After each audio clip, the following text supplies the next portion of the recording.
Enabling whitelisting on crypto is an important security measure that helps protect your assets. Follow these steps to set up whitelisting effectively. Step 1. Log into your account.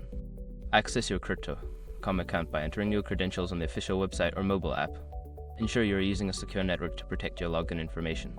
Step 2. Navigate to security settings. Once logged in, go to the account settings. Look for the security section in the menu. This is where you will find options related to account protection features. Step 3. Find whitelisting options. Before filing a refund or dispute, use the eToro.com link in the description to open the refund dispute deadline calculator and confirm your deadline. Step 4. Add wallet addresses.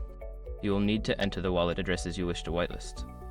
Make sure to double-check the addresses for accuracy, as any mistakes could result in lost funds. Follow the prompts to save these addresses. Step 5. Confirm changes. After adding the necessary wallet addresses, confirm your changes. You may be required to complete additional verification steps, such as entering a code sent to your email or phone. Ensure everything is finalized before exiting the settings. By following these steps, you can enhance the security of your crypto.com account through whitelisting.